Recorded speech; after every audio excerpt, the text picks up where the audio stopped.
Microphone. Is it working? Okay. Thank you very much, Oliver, for a kind introduction. Thank you, Vera, for inviting me to participate. Yeah, let's start. One of the common and possibly old-fashioned questions that people often ask architects is, what is architecture? I also believe that architects, especially famous ones, look very much forward towards answering that question because their answer in combination with their work sometimes carries a power of assertion that can in fact establish what we consider architecture to be at a given time.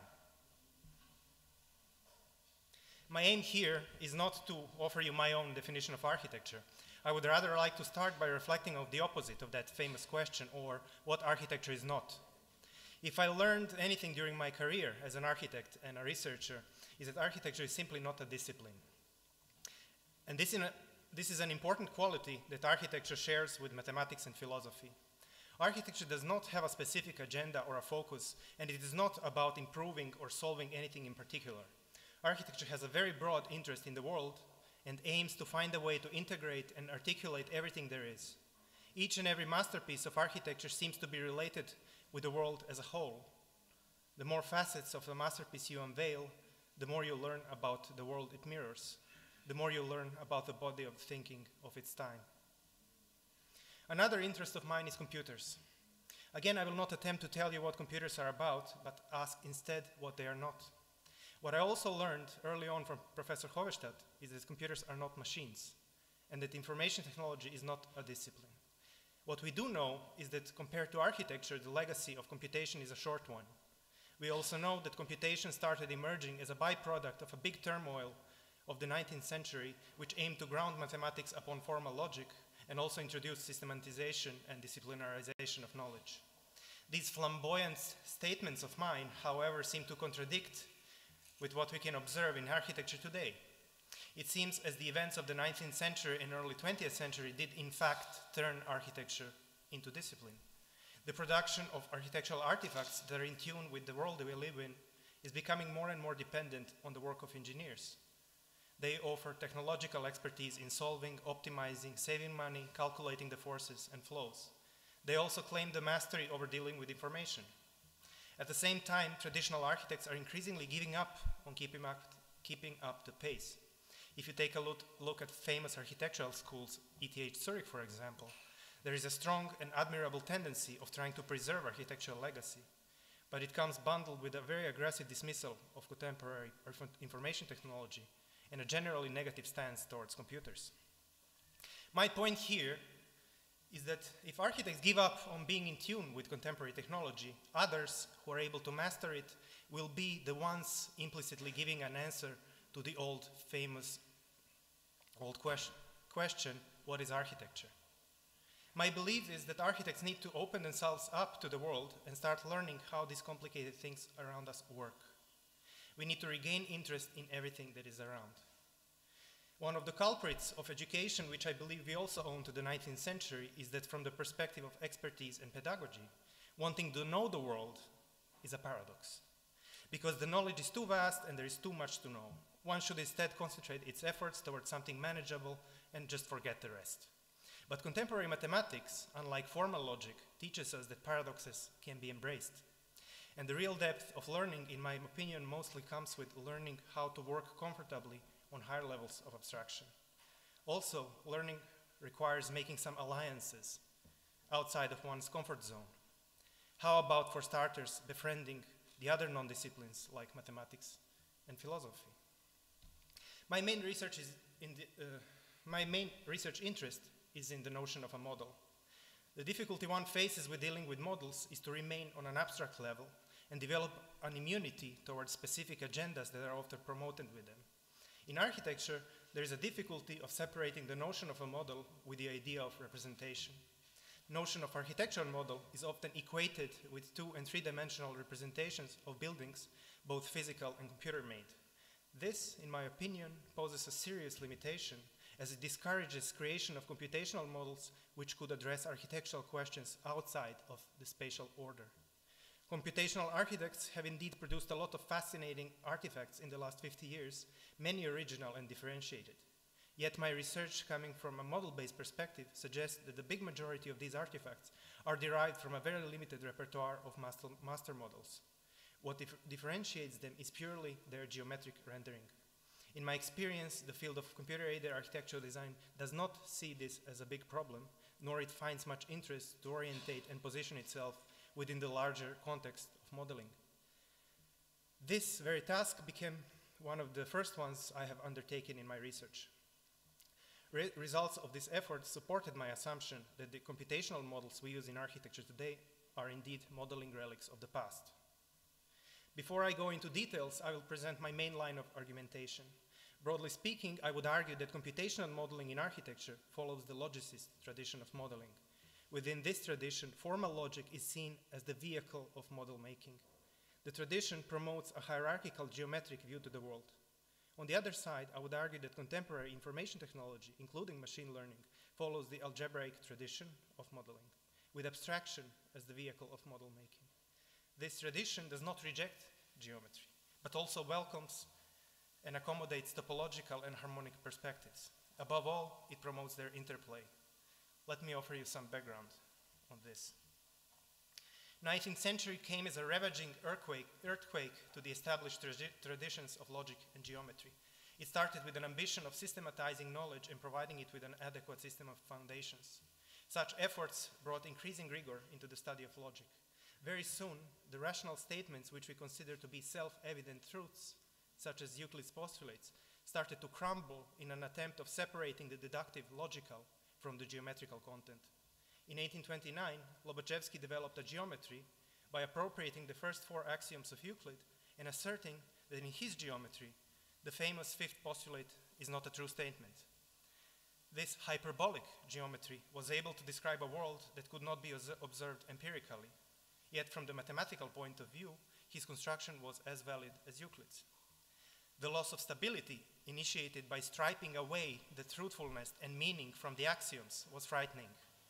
It introduced new perspectives to the question what mathematics is about. As Bertrand Russell wrote, I quote, "Mathematics may be defined as the subject in which we never know what we are talking about, nor what we are saying is true," end quote. Such state of affairs required above all rethinking the very ideas of stability and validation. The prevailing strategy for dealing with this problem was to shift the role of necessity in mathematics from the truthfulness of the premises towards the internal coherence of the system of premises.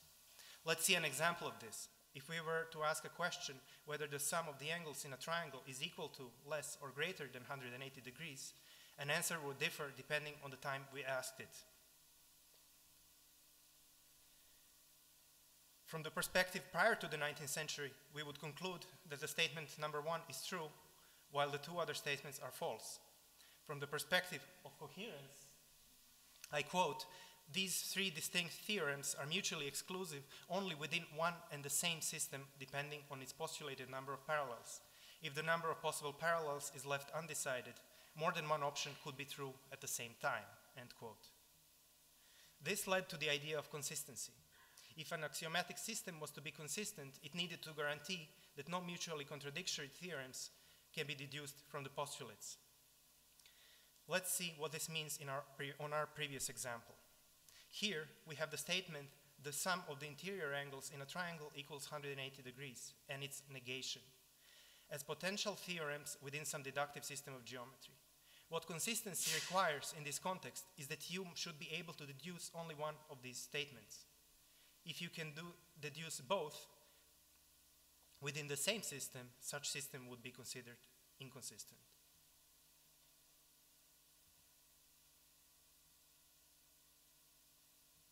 However, there was no single approach to the idea of creating a consistent system. I have identified 2 equally rigorous but ideologically quite distinct schools of thought. The approach of the first group of mathematicians, including George Boole, Richard Dedekind, and David Hilbert, among others, can be characterized as an algebraic approach to the idea of consistency. Proponents of this tradition instrumentalized abstraction in order to create internally coherent frameworks. Such frameworks are neither necessary nor absolute constructions, and for that matter, unappealing and even offending to logicists. In their contingency, they allow to construct the objectivity locally without the need for the unified basis. They do not get rid of postulates like those of Euclid, but do not longer consider them as absolute truths. A set of postulates could be valid within a certain system and invalid in another, as long as systems are consistent.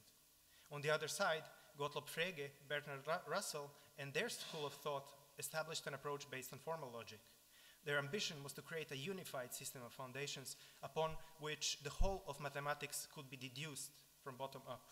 As if mathematics was a snowflake, they imagined formal logic in its center and all of its branches transparent. Such a paradox could ideally validate or invalidate any logical statement. Gottlob Frege, a prominent figure among logicists, introduced the idea of quantified variables in his propositional logic, reforming it into what we call today predicate logic. Yet his early efforts were still not up to the task of grounding arithmetics until he discovered the work of another mathematician called Georg Cantor. In his 1874 paper, Cantor introduced a new mathematical theory that studies sets. Cantor defined sets as collections of objects that are characterized by their membership and in certain cases ordering. An existence of an object, whatever it is, has two possible relations in respect to a set. An object can either be a member of a set or not. This binary characteristic of the membership operator brings set theory very close to logic, with consequences in natural language. Let's have a look at an example. If we are talking about the common elements of the sets A and B, we can use the connective AND to express that the black disks in the first diagram belong to both A and B. If we are talking about the union of sets A and B, we can use the connective OR to express that the black disks belong to A or to B. If we are talking about excluding certain elements with a set, we can use the connective NOT to describe the black disks as not belonging to A. For Frege, he found set theory to be the missing link that he was looking for, as he could use it to address numbers. For example, a number could indicate how many elements a set contains. The paradigm of set theory had enormous influence on modeling, which is something I must address here. Set theoretical thinking relies on a hidden assumption that all objects are in fact naturally distinguishable. This is also reflected in language. So if I assert that there are 50 chairs in this room, my statement already contains an assumption. It assumes that I can naturally distinguish and positively identify a chair from its environment, a chair from other objects that are not chairs, a chair from another chair that looks just like it. There is a lot of assumptions already embedded in a very, very simple statement. But because of this simplification on which the set theory rests, I can easily count the chairs. I can say 3 chairs plus 2 chairs are 5 chairs, and so on. On the other side, set theory does not allow us to account for things that do not have clear boundaries or have a temporal nature, such as, for example, photons or electrons. A prominent example of set theoretical thinking in architecture could be Rem Koolhaas's exhibition on the elements of architecture. Koolhaas asserts that there are 15 elements of architecture: the ceiling, the door, the fireplace, the wall, the ramp, the balcony, the toilet, the elevator, the escalator, the corridor, the floor, the roof, the window, the stair, and the facade. Then, ironically, he asks us to rethink them, which above all requires us to affirm his set theoretic assumption. Logicists' attempts towards consistency experienced a great setback in 1901 when Russell showed that Frege's logical axioms were inconsistent, potentially leading to the construction of paradoxical sets, such are sets of all sets that are not members of themselves. However, this did not discourage Russell and Whitehead from undertaking a major effort to ground arithmetics and its consistency upon logic. In the period from 1910 to 1913, they wrote Principia Mathematica, a cornerstone of the logicist paradigm. And this was the moment where Russell and Whitehead's work became closely intertwined with the algebraist tradition, whose interest was in finding a method to prove consistency of a given axiomatic system, but without reducing it to a prior theory like logic. This effort first led to systematization of mathematics, aiming to remove the familiar meanings of terms coming from language. Then a complete formalization followed, with a goal to make rules of inference as transparent as possible. All of this leading to metamathematics, the study of pure mathematical expressions, with the hope of proving the consistency of arithmetics by means of a syntax language, depersonalized and stripped of meaning. In the 1920s, Hilbert presented his main expectations of formal systems. He believed that if a formal system could meet these requirements, the problem of foundations would be settled once and for all. To the requirement of consistency, he added the requirement of completeness, expecting to be able to prove every correct statement of a given formal system. He also posed the so-called Entscheidungsproblem, asking for an algorithm that would take the description of a formal system as an input and output whether such system is consistent or not. Russell's and Whitehead's Principia Mathematica, on the other side, was a perfect candidate for being a system in which this could be potentially achieved. However, the very unexpected happened. In 1931, an Austrian logician, Kurt Gödel, completely shattered Hilbert's vision. In his paper on formally undecidable propositions of Principia Mathematica and related systems, he came about with two astonishing theorems. Firstly, he showed that if an arithmetics were consistent, it couldn't be complete, because it will necessarily include some undecidable statements. He showed that the requirement of completeness and consistency cannot both be achieved in any such formal system, thus exposed their fundamental limitation. Secondly, he showed that the very assertion that the system is consistent is itself one of these undecidable statements. He forced us to the conclusion that there are unprovable truths within any axiomatized mathematics, and that's the point, that there's a point beyond which we simply cannot go any further with the linearity of logic. But something very fortunate also emerged from the story. To prove that Hilbert's decision problem cannot be solved, Alan Turing created a hypothetical machine, a mechanical counterpart of Hilbert's formal system that could be instructed to perform a very basic set of operations. He used the machine to demonstrate that it can compute a large body of numbers. He defined them as computable numbers. Those were enumerable, and a hypothetical machine producing them had the same limitations as any formal system in terms of its capacity of providing a consistent base for an arithmetics. However, this is not the case with computable sequences, which today we call instructions. Computable sequences one can create, Turing notes, were not enumerable, and suggests that it's possible to invent a machine that can be used to compute any computable sequence. Instead of focusing on exhausting the theoretical limit of what is provable, thus computable, he pointed out to the infinity of possible sequences we can create, and in this way indirectly made the Gödel's limitations appear not so significant anymore. However, because of the links to Hilbert and Gödel, the logicist tradition started dominating the interpretation of computation. Here, I have distinguished two important streams that have evolved from the logicist tradition, imposing their own interpretation and the program for computation. First one had to do with control and automation, and its most prominent representatives were John von Neumann, Claude Shannon, and Norbert Wiener. In his seminal work from 1948 called Cybernetics, Wiener ponders the following, I quote, "It has been long clear to me that the modern ultra-rapid computing machine was in principle an ideal central nervous system to an apparatus for automatic control," end quote. Second stream looks at the computation in form of a mechanized grammar. It gained prominence with Chomsky and continues with Lindenmayer and Steiny and many others. In his book Syntactic Structures, Chomsky makes a tripartite formal system that is able to distinguish between valid and invalid English sentences. A frozen system of rules that cannot grow with language and cannot account for any exceptional use of it, such as poetry. My hypothesis here is that most of the prominent examples of computational modeling in architecture follow one of these two paradigms. And because of the prominence of these traditions, we architects see the limitations of our model thinking as a limitation of computers. But now let us consider another line of development following the algebraist tradition, in my opinion. A path that until recently hasn't been significant for computation and is still not for architecture. This line emerged from the gambling halls of France in the 17th century, and it's about giving a formal account of the things we do not know, about our ignorance. It is in the next 200 years that it developed into what we today know as probability theory. Here I have pointed out three important references, starting with Bernoulli in the 18th century and the idea of expected value. In the 19th century, we have Laplace formalizing the idea of variation from this expected value. And in the 20th century, we have Markov with a theory that encapsulates the notion of dependent variables, or how things converge when they're dependent on each other.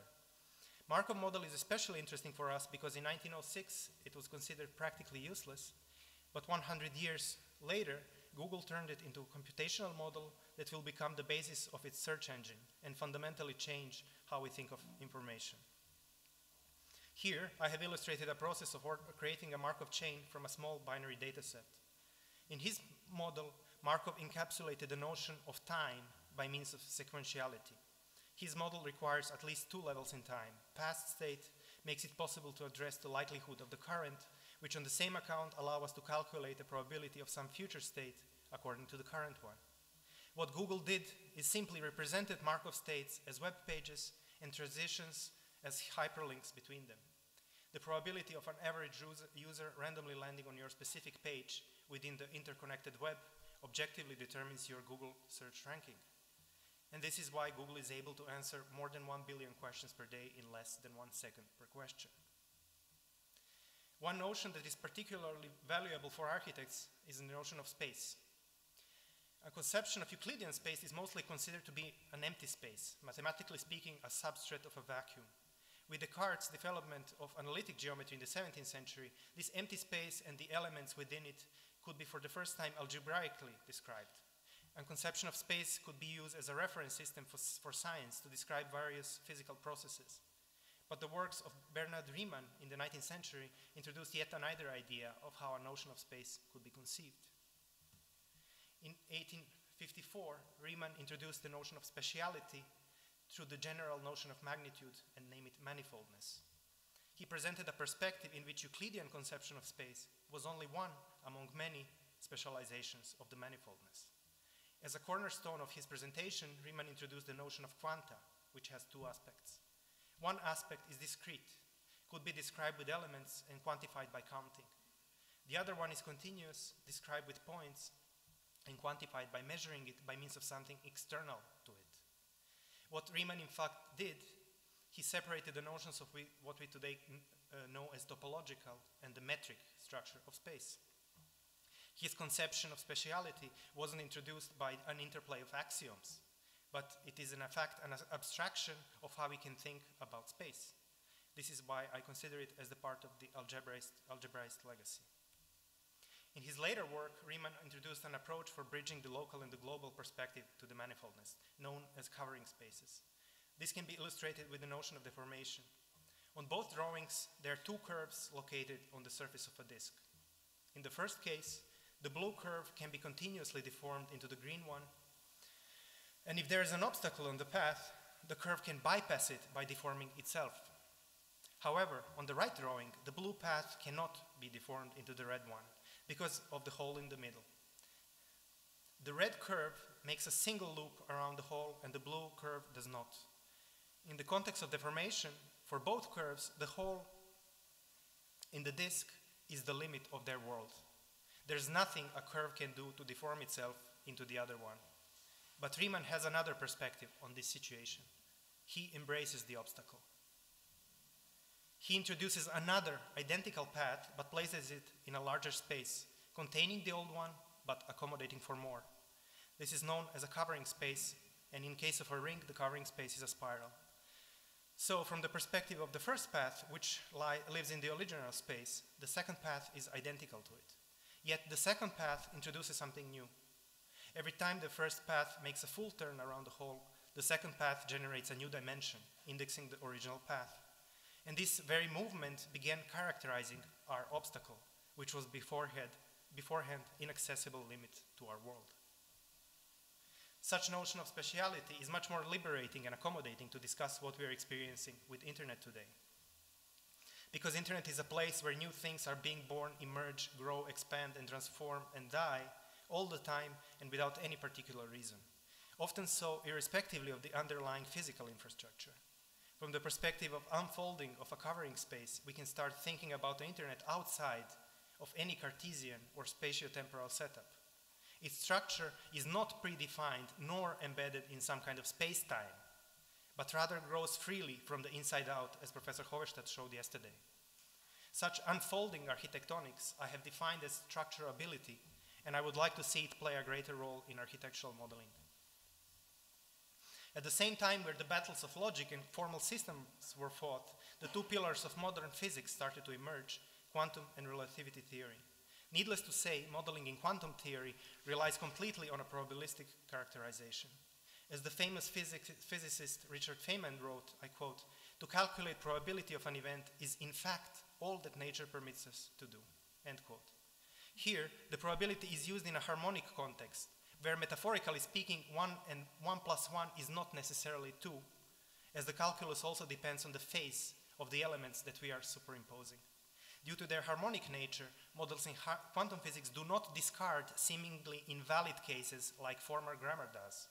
In order to describe nature within the quantum paradigm, we must compute with all of our identified possibilities to obtain the result that agrees with the empirical data. From the perspective of linear logic, such reasoning is indeed paradoxical.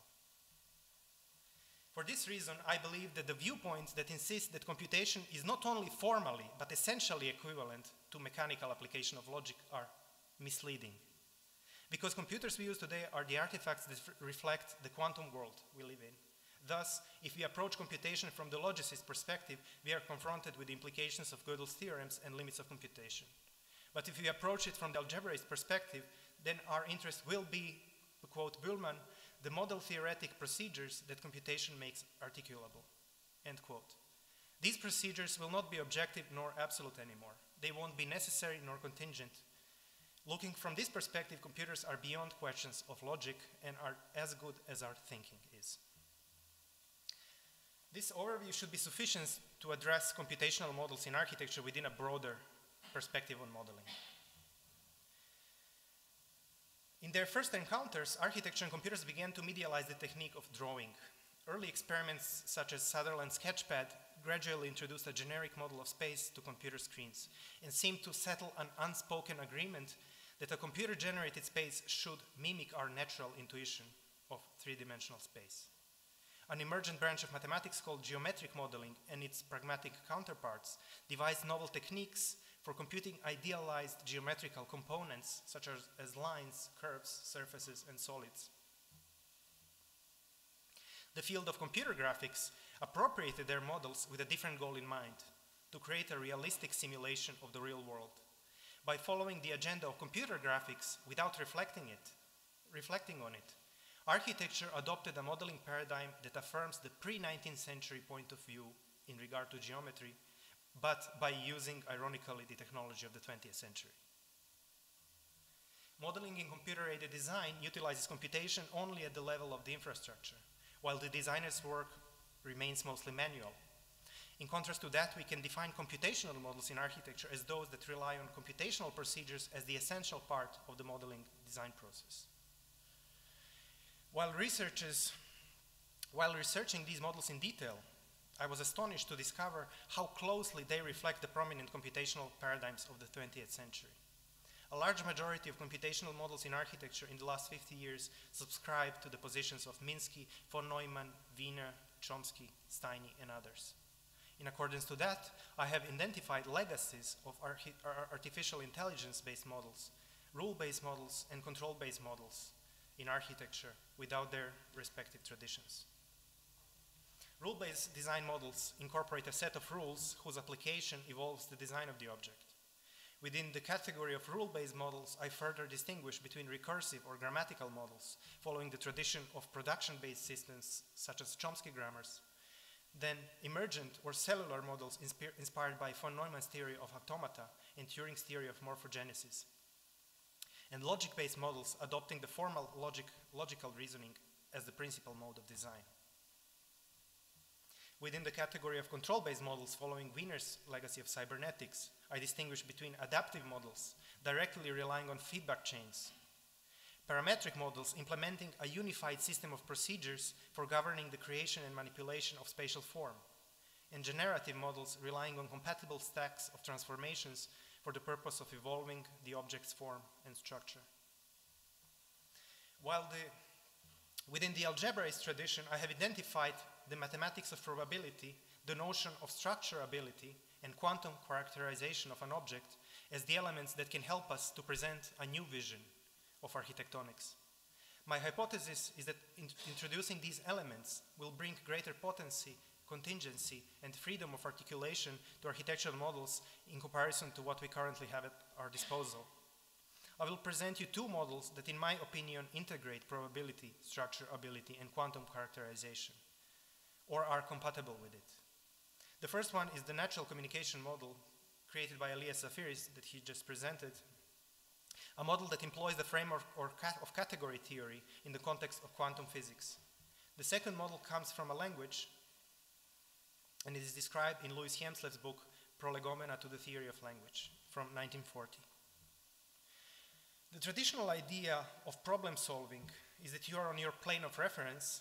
You can recognize your starting point, which is the problem, and the end point, which is the solution. But the consequence of the linearity is that you sometimes encounter obstacles, and they become the limit of your world. Examples of such obstacles include infinity, void, singularity, etc. Natural communication model starts from the idea that any problem can be accessed on multiple levels, or if you like, coexist in multiple natures. So if you have an obstacle on the level A, which is the limit of your world, you can translate your problem to the level B, on which the obstacle might not even exist or could be bypassed. This would allow you to resolve your problem on the level B and translate the solution back to A. The translation between levels is possible due to encoding and decoding aspects of communicational bridges. For this reason, we can think of this model as a cryptographic model, introducing ciphers that allow us to unlock another level of hypothesis. Zafiris gives geometrical representation of the model by introducing the so-called motivic key. The key relates two levels, in this case W and T, by means of two cryptographic bridges, S and S prime. You can think of it as a conceptual device providing access to the symmetry and translation between different levels. The key comes with some properties and operations. Its main property is called computation, which simply means that you can express one level in terms of another and vice versa. As for operations, you can compose multiple keys by extending them in depth or in length in order to create more complex models. Modeling with cryptographic keys reflects the partition paradigm, whose assumptions about objects very much differ from the set theoretic point of view. Here, modeling starts from the state of total indistinguishability, known as the indiscrete partition. This is a state of maximal symmetry and no information. The encoding bridge of the motivic key is employed to remedy this state. By breaking the initial symmetry, we obtain some information in form of spectral differences. This makes it possible to distinguish something about our unknown object from something else about it. The distinctions made by the encoding bridge are now observables within the partition spectrum. To get a more visual idea, consider the colorful disk in the center. The disk illustrates the partition spectrum in which you are able to distinguish differently colored regions. At this moment, distinctions we made are considered to be virtual. They should not be confused with elements as they are not yet actualized. The procedure of applying encoding bridges can be repeated, leading to the further refinement of the partition spectrum. If the model responds adequately to the task at hand, the obtained virtual distinctions can be actualized, resulting with a set of actual distinctions. However, if we were to apply bridges indefinitely, this would result in a state in which everything is distinguished, called a discrete partition. This would be a state with maximal amount of information, but without any symmetry, which does not make a good model. This partition paradigm challenges the set theoretic assumptions about the nature of the things we are modeling. They are no longer seen as naturally distinguishable positive entities. They are simply added to an empty set, but rather spectrum signatures that may or may not be needed to be further redefined, depending on the price we are willing to pay, either with information or with symmetry. Rather, by being defined as an algorithmic linear chain, computation involves at least two computational paths in a conjugate relation to each other. Information is no longer seen as a binary distinction, yielding a bit of information by registering a set membership, but a spectral one, ordering a pair of distinctions actualized upon their spectral differences. Another model that, in my opinion, very well complements the previous one is the model of glossematics introduced by the Danish linguist Louis Hjelmslev in his book called Prolegomena to a Theory of Language. Hjelmslev developed the notion of a partition in language that is compatible with the idea of making distinctions in the natural communication model. According to the chosen basis of the analysis, modeling starts from the text or process in its undivided and absolute integrity and proceeds in a series of partitions. Again, we depart from a state of maximal symmetry and no information, and through a series of partitions, register parts on different levels within the spectrum of their functional and functival possibilities. Another similarity between the two models is captured with Hjelmslev's notion of a sign. For him, a sign juxtaposes two principally orthogonal perspectives and make them complementary. The first one is the distinction in which the sign function institutes the solidarity between the content and the expression. This, in fact, renders content and expression as the two faces of the same coin. The second perspective accounts for the formation of the substance. Hjelmslev's assumption, shared with Hermann Weyl and Zafiris, is that we do not have direct access to the things our world is made of. What we can witness are substances, or what Zafiris calls geometry. Hjelmslev thinks of substances as the formation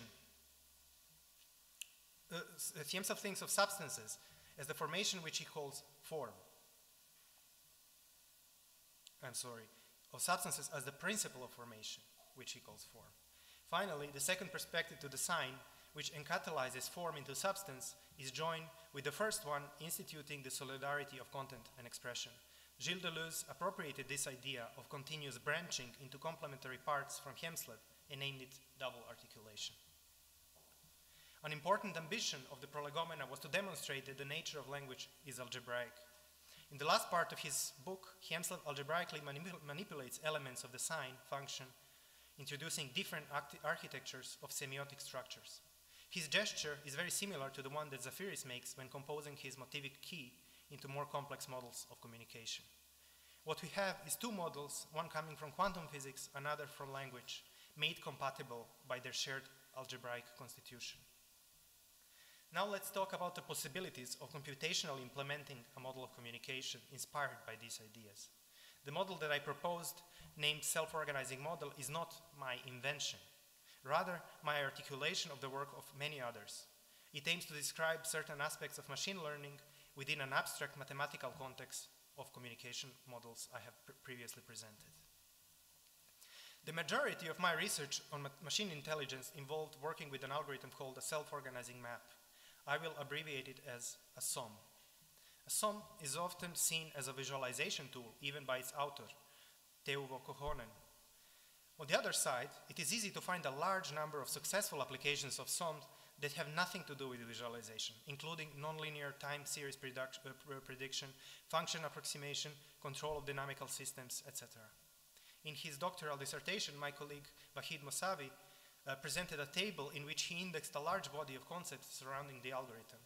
Familiarity of Kohonen's illustration from 1982 that you can see on the left inspired me to superimpose it on top of the Zafiris' motivic key, which you can see on the right. By carefully checking Mousavi's references on top of the construction on the right, I came to realize that all the improvements and modifications of this algorithm introduced to extend SOM's applicability were in fact modifications of one of the four parts of that key. What was invariant among all of these improvements was the role of their position within the key. In accordance with that, I have introduced a new key and named it a coexistence key. This is a key that generalizes the self-organizing procedure on the basis of the models of natural communication and glossematics. This model relates to domains A and B by means of two inverse procedures called generalization and projection. The domain A is a set of observables or measurements.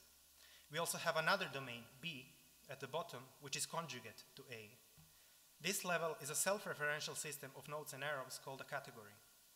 Our abstract object that we are modeling is described by the data or measurements that are in the domain A. We know that our data or our measurements probably reflect something meaningful, yet the semantics is not explicitly in the measurements. What we do is we apply the generalization bridge on the elements on the level A, which results with a partition spectrum giving us some information. The cipher that unlocks the domain B, known as a category, has far more potential than the cipher of the domain A, which was just a simple set. But what is missing here is the process of formalization. In terms of Hjelmslev, the role of the generalization bridge is to give birth to the form of the domain A within the domain B by encatalyzing the form of a category to the set of observables. If our problem can be resolved on the level B, we need to translate the solution back to A in order to understand what the solution means. This is the role of the other inverse bridge that I named the projection bridge. The projection bridge closes the path and establishes coexistence between levels A and B, allowing for communication. To illustrate the potential use of the self-organizing model in architecture, I will conclude this presentation with an experiment. The object of my investigation are floor plans, and my goal is to employ them in order to introduce a measure of similarity between architectural spaces that unfolds from their representation and not externally to it. My hypothesis is that the question of similarity cannot be adequately posed with the established computational models in architecture, due to their reliance on a pre-given notion of space in which the architectural representations are submerged. Being able to speak about the similarity of spaces required addressing the problem outside of the given space of representation, finding or constructing another level of the same phenomena where the question can be posed and answered once coexistence between them is established. By applying the self-organizing model, I attempt to show that this is indeed possible. My data set consists of 188 raster images of different floor plans drawn in the same scale and employing the same drawing conventions. To make the data set more appropriate to the task, I needed to address certain ambiguities inherent to this given convention of representation.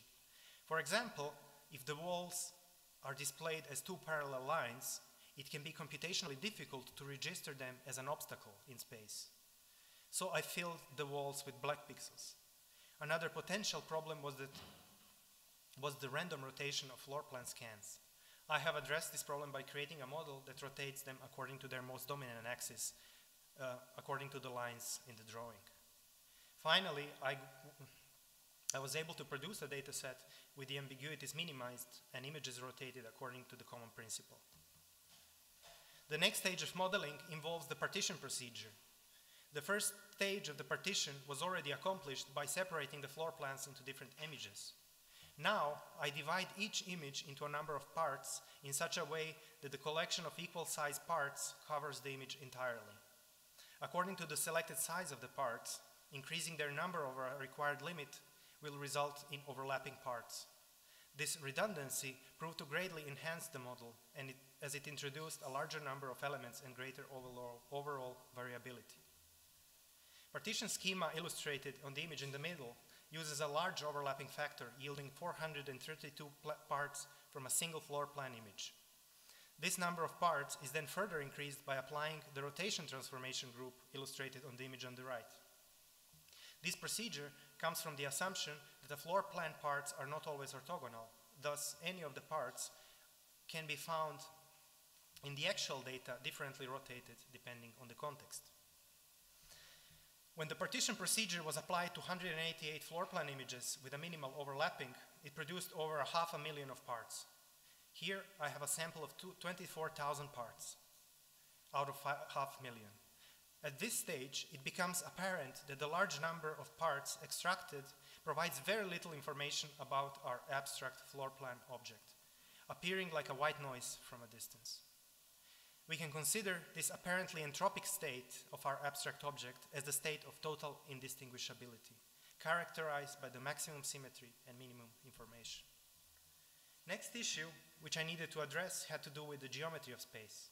For example, as you can see on the image, depending on how you would partition the image, one and the same element, such as a column, can be found differently positioned within the part. Or a part could be mirrored, like is the case with the corners, for example. My assumption here is that despite these variations, geometrical aspects of position and mirroring should not play a role capturing different elements within the parts. The potential solution to this is to transfer the geometric domain into a harmonic one. For that purpose, I have created translation and mirroring invariance bridge, which is a very simple algorithm that converts this part into frequencies. It achieves this by scanning each part in both vertical and horizontal direction and extracting the length of the stretches of the black pixels that I consider to be obstacles. These values are then registered in a list like the one on the right. The result of this horizontal scanning of the indicated floor plan part is represented with these two lists of numerical values. The only difference between them is that the right list is ordered from low to high, indicating an algebraic spectrum of values. Here we have another way to represent the same list of values. The first row shows the results of the horizontal scanning, and the second row the results of the vertical scanning. In the right column, you see histograms showing the distribution of all the values within the 10 predefined ranges, both for horizontal and vertical. In this way, I characterize each floor plan part with 20 characteristic ranges of frequency values. Here you see a small sample or floor plan parts represented in a harmonic spectrum. Since our floor plan parts are now in a harmonic domain, they cannot any longer be visualized as images. Our abstract floor plan object is now truly a black box to us. To remedy this state, I have applied the generalization bridge of the model to the set containing 500,000 frequency signatures.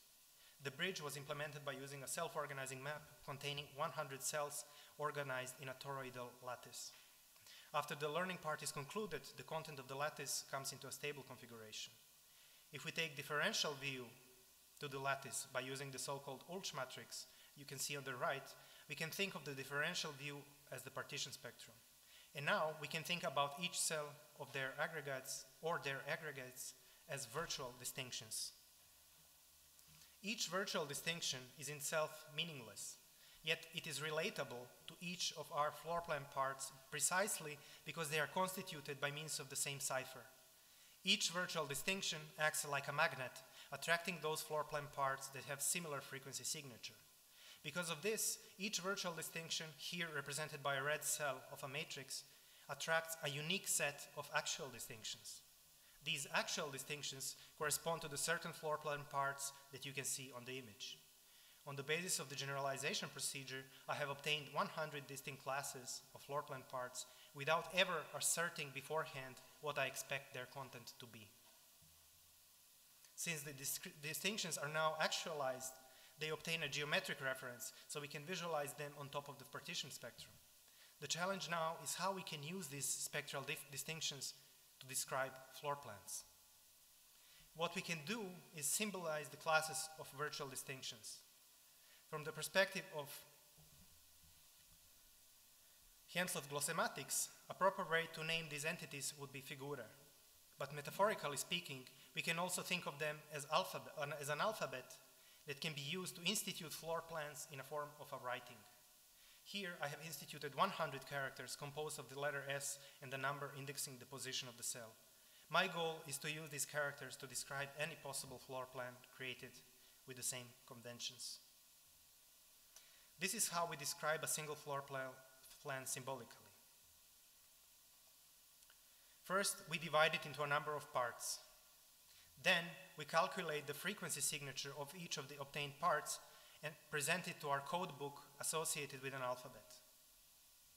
For each part, there will be a single virtual distinction out of 100 that is metrically closest to it. Since each of our distinctions is associated with a character, we take its corresponding character and associate it with our parts. We repeat this procedure until each of the floor plan parts is associated with a character. What we get as a result is a space of a floor plan described symbolically.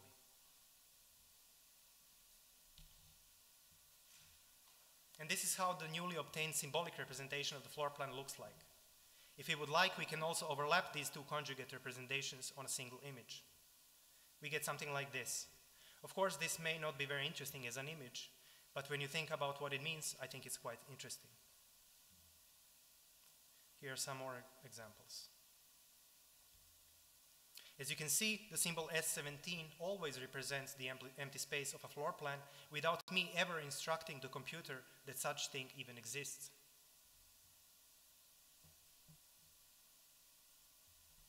At this point, any floor plan employing the same conventions can be described by means of two conjugate levels, regardless of the geometry. it is supposed to represent. In this regard, we can say we have established coexistence between the two levels of our model. Furthermore, by means of an adjunction between the encoding and decoding bridges we have created, it is possible to consider any change in one of the levels within its corresponding conjugate level. In this regard, we can say we have established the communication between the two levels of our model. A symbolic domain is talking about our floor plans in its own terms.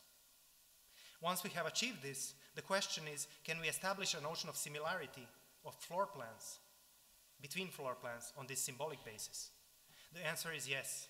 We can, for example, use the Markov model, as I did in my dissertation, or we can also use a more efficient model, for example, recurrent neural networks.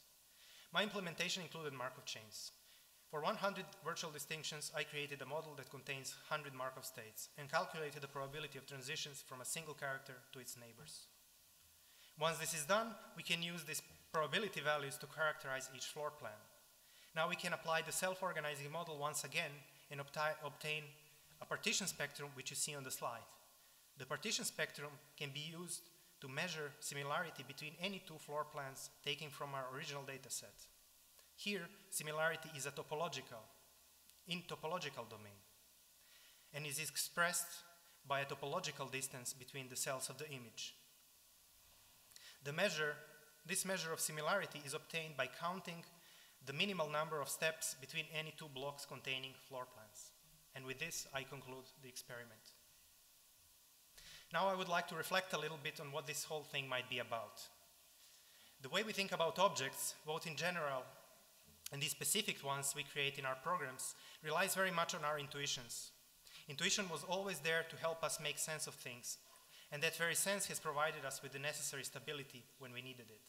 Today's information technology disrupts things that we like keeping stable, and does not seem to provide us with any new stability. We are overwhelmed by the abundance of information, which seems to be pointing to infinity in every direction we dare to look at. An infinity without anything to contain it cannot appear any different but scary. To prevent it from hurting us, we get engaged. We start trusting our senses and intuitions even more. In 2017, people decided to organize a conference to gather around the idea that the Earth is flat. It is common sense, they say. This work does not attempt to offer a solution, but rather a different instrument for looking at that which we are afraid to look at. It is free to use, but nevertheless comes with a price which might appear too high. It requires us to give up on our very keeper of stability, sense. In what way? By affirming all possible senses, by accepting that the infinity is in every direction we look at and every object contains it. If you accept it, you might recognize that today's world of information is a world that gives, and what it gives cannot be exhausted. Take what it offers and thank it for it. This is a metaphor at stake when you take a bunch of different floor plans and discretize them into an enormous number of arbitrary and meaningless cuts. From the perspective of sense, you are indeed left with nothing at all. But once you have them all cut up, meaningless and plenty, something interesting can happen. Now you can at least be playful.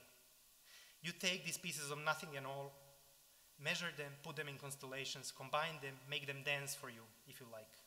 They will start talking to each other, and soon enough, they will start talking to you. This is how you create meaning from that which does not make sense. Today, we call it digital. I would like to finish my presentation with this table of distinctions that I have identified in the last 7 years of my work. I believe that the notions presented in the right column are becoming increasingly relevant to our current body of thinking. With that in mind, I use the table as my personal compass. My overarching goal would be, of course, to communicate this idea, especially to architects, which is where my interest in architectonics originates from. I believe that the architectural ability to abstract in order to integrate on a higher level can be advantageous and quite precious in understanding and dealing with these complex concepts. An integration of seemingly unrelatable things, this is what we architects do best. But at this time, we might need it to do it on a more abstract level. Thank you.